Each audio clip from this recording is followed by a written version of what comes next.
Okay.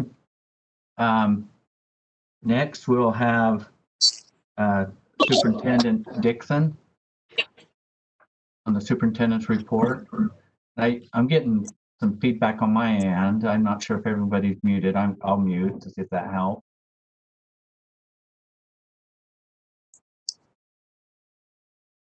Good morning, everybody. I am trying to share screen. All right, here we go.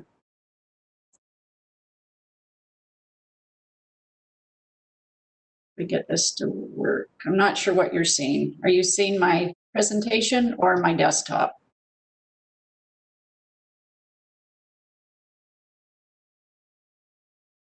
We see the presentation. Okay, excellent. Thank you. All right. So I want to take some time. I think I've got about 15 minutes scheduled, but I want to talk about several things today. So I'll try and get through this.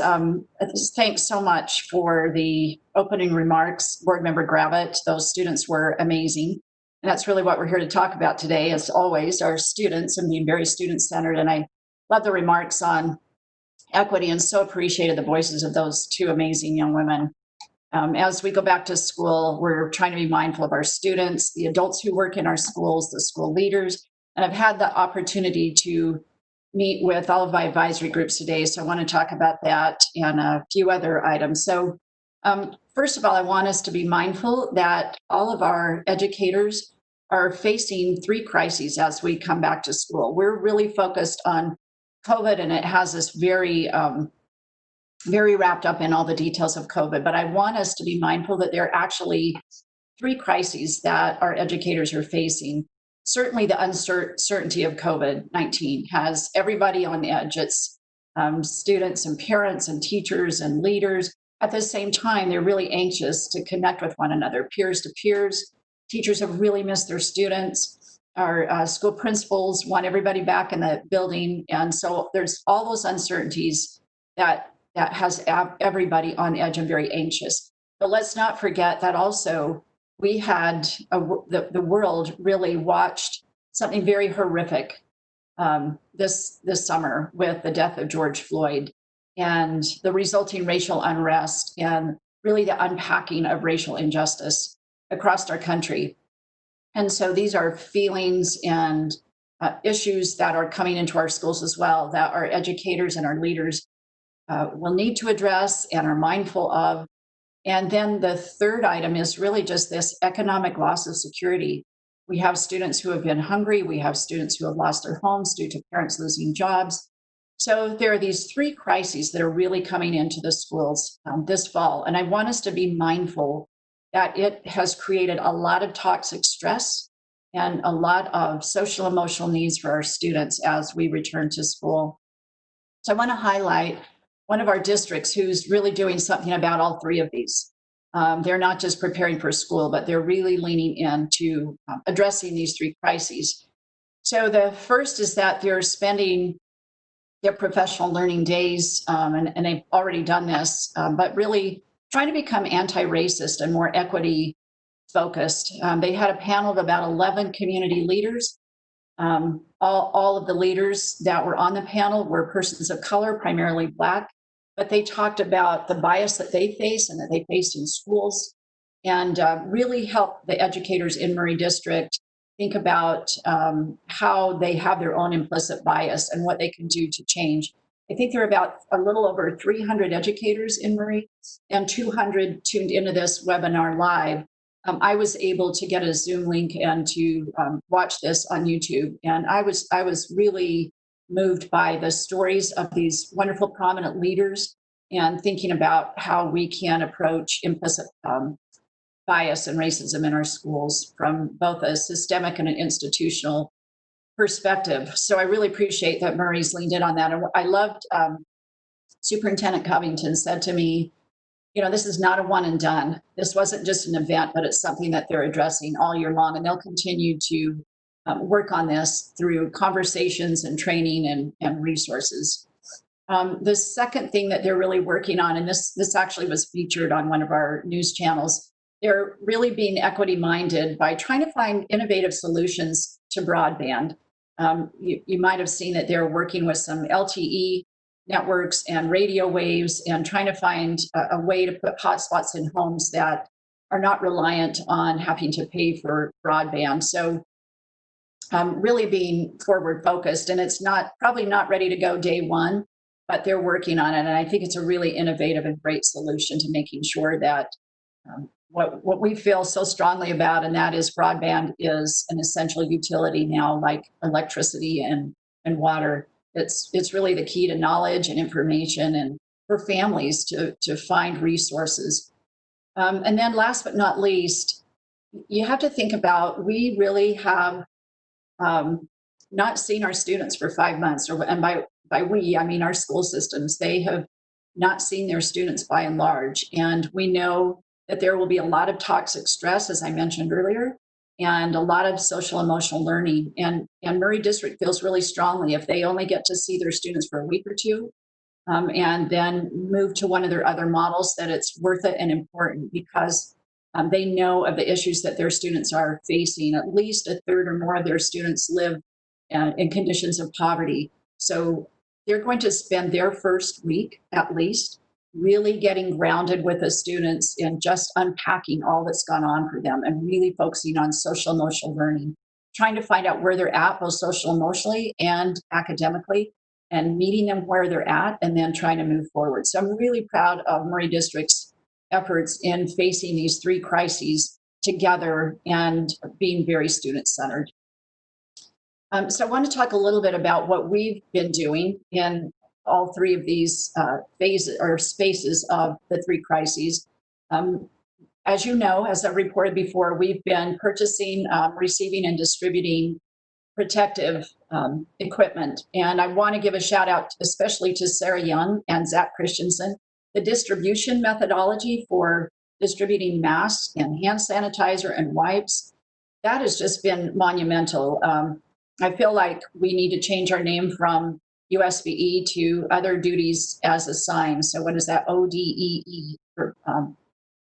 Not a great acronym, but that's really how our staff has leaned in. And there were days when everybody just was hands on deck. A lot of people showed up to the office and really worked to help distribute and counting masks. I was able to be a part of that for a morning, and it was felt like a great thing to do for our schools. And a lot of them have shared appreciation. I think Governor Herbert in his press conference today will be talking about additional PPE that is going out, that's been acquired through emergency services. They've acquired 250,000 KN95 masks. So those are the masks that filter out 95% of respiratory output and input. Those are the medical grade masks, and also face shields. So about 100,000 face shields. They're looking at 5 of those.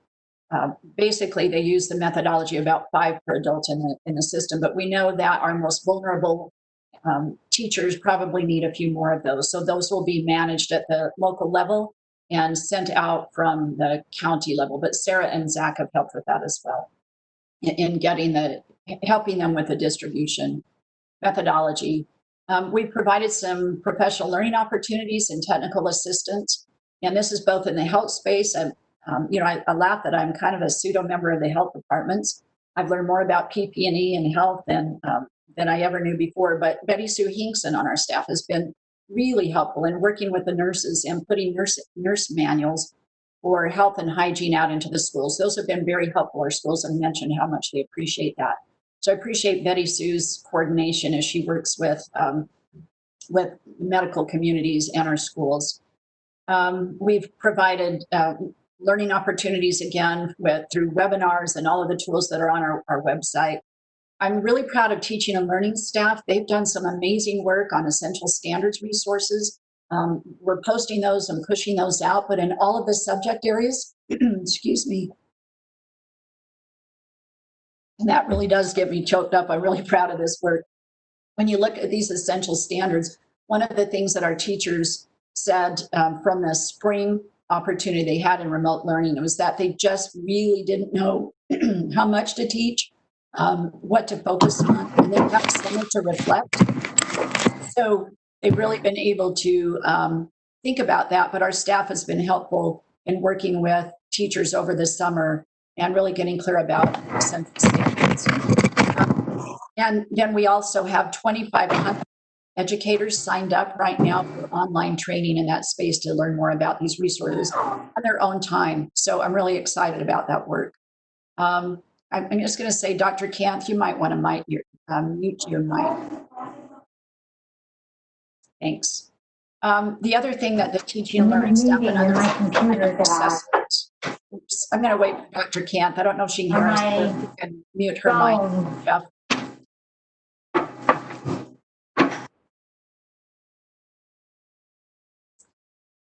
So the other thing that we've done is to eliminate meetings that would result in substitutes for teachers. So we've learned a lot about professional learning in an online format, but trying to do our part to make sure that we're not putting additional burdens on schools.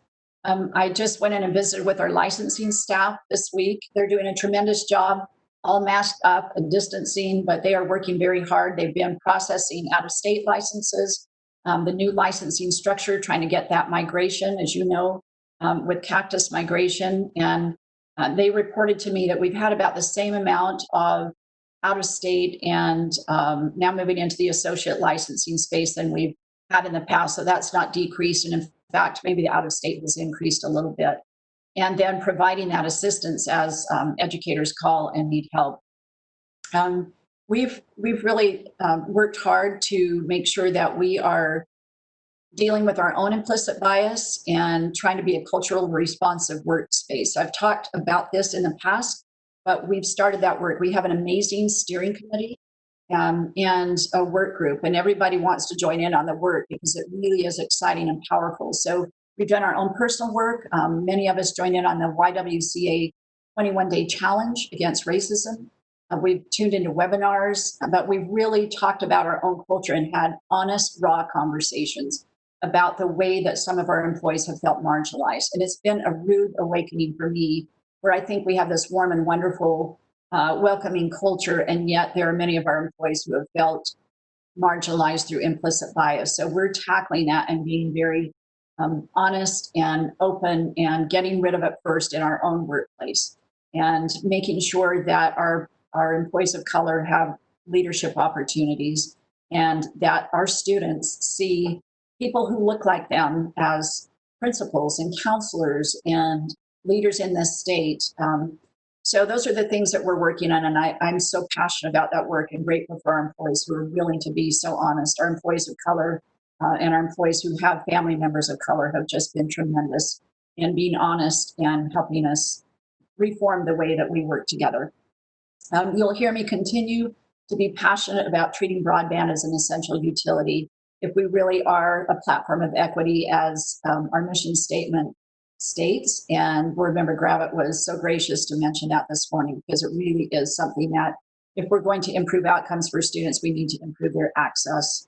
And we can't expect to be in a remote situation if we don't have that, and teach kids in an equitable way if we don't have that in place.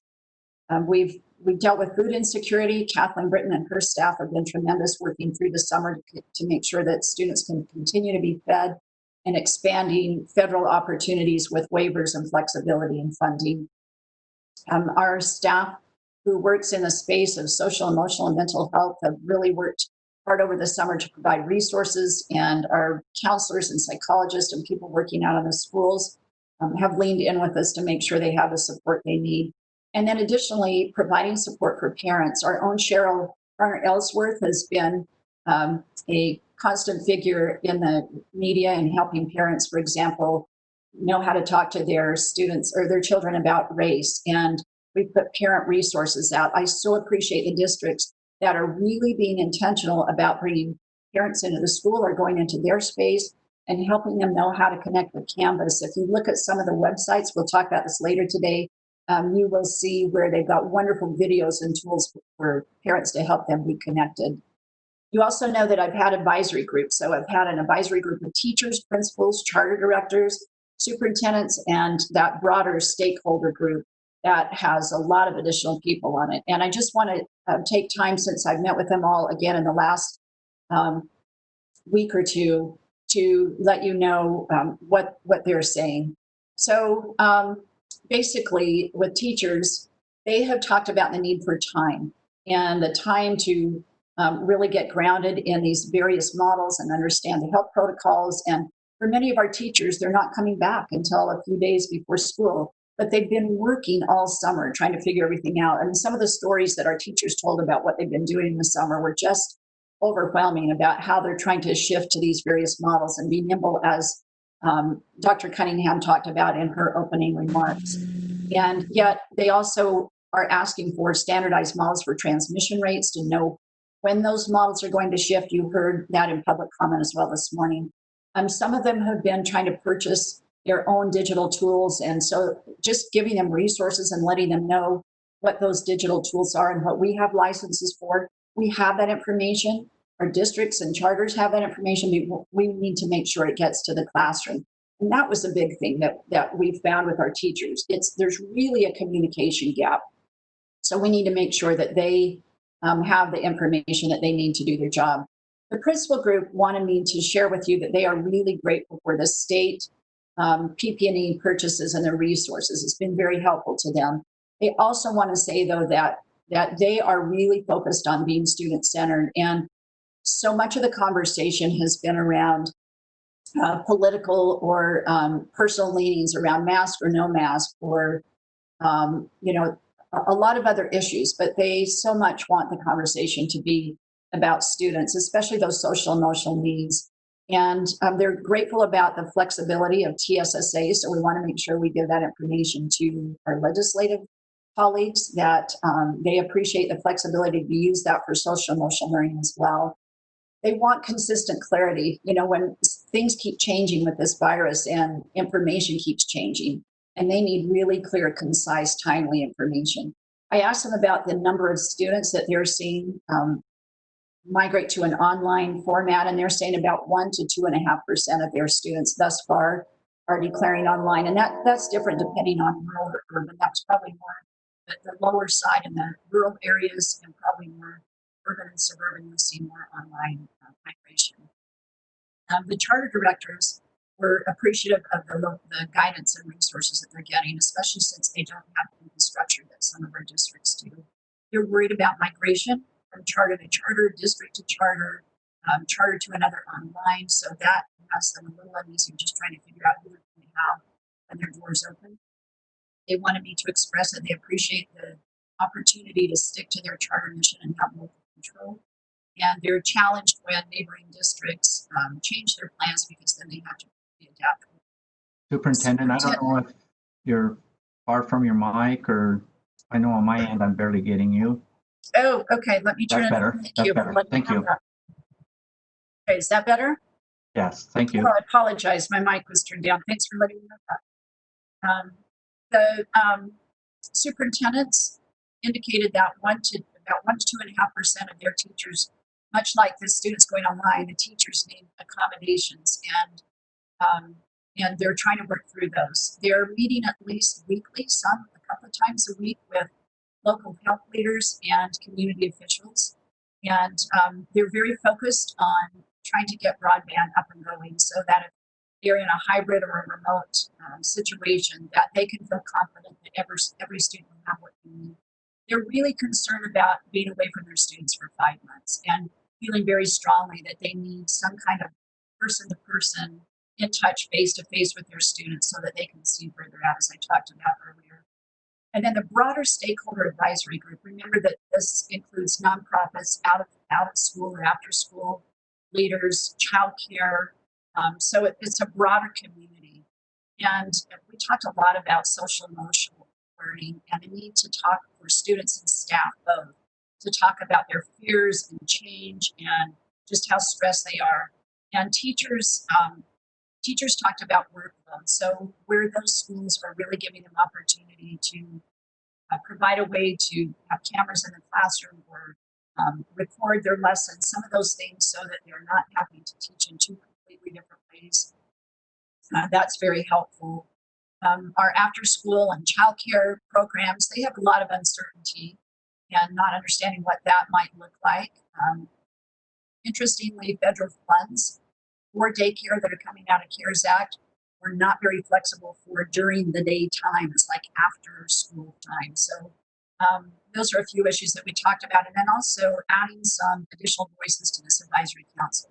And I will say that every single one of these groups want to keep meeting. They feel like it's been very helpful to them. I was feeling very selfish because I felt like they were advising me and advising our work, but they all indicated they want to keep meeting because it's been very helpful to them as well. So we'll continue to do that. And last but not least, I want to talk about the COVID-19 school manual.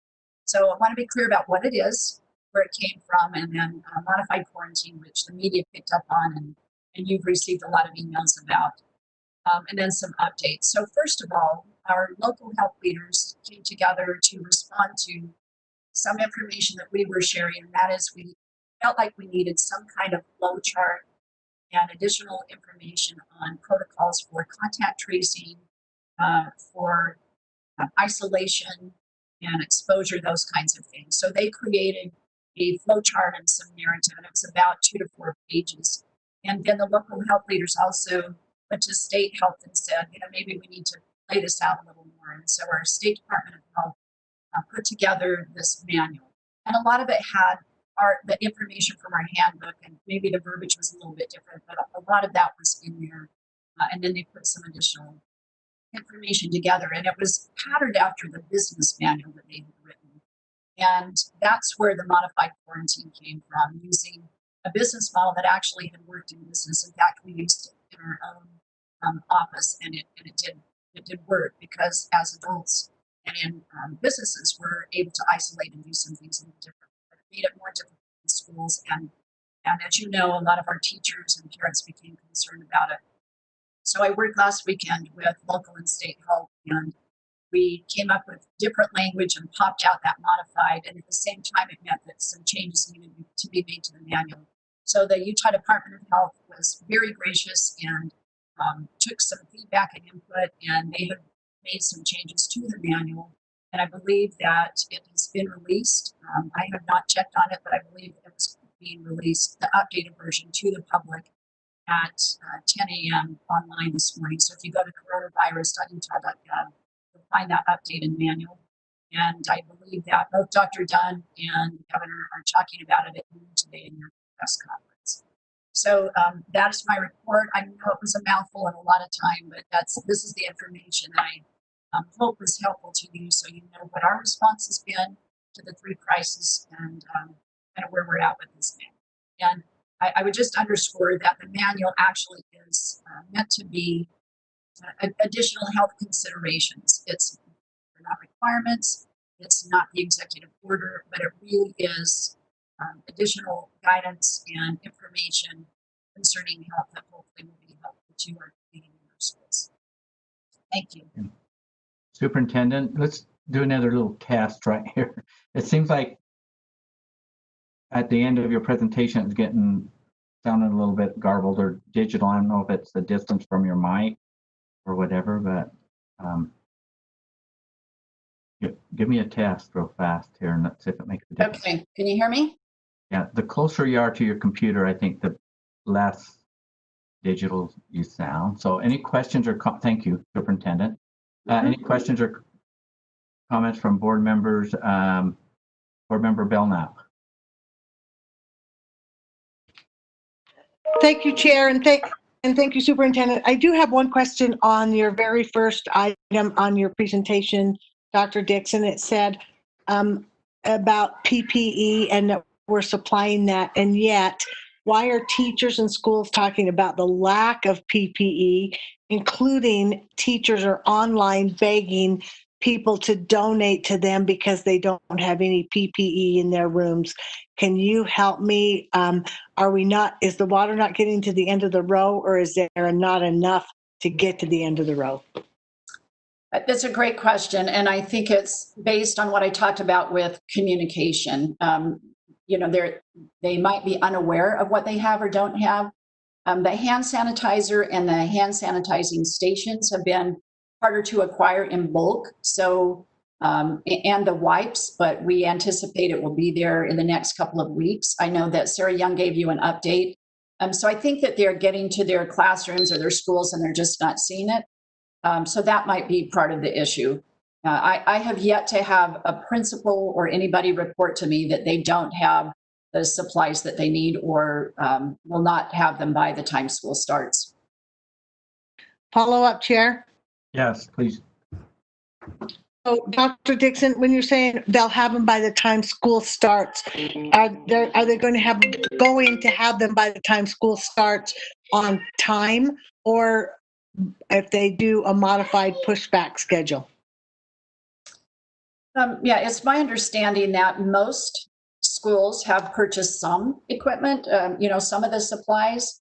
I just think it goes back to they just haven't been informed. I honestly have not had one principal, superintendent, charter director tell me that they don't have what they need. I know that they all have masks. We know that the wipes that we're providing are coming a little bit later. But in terms of hand sanitizer and those kinds of things, I haven't had anybody report to me that they don't have it. I just think it's informing the teachers of what they do or don't have.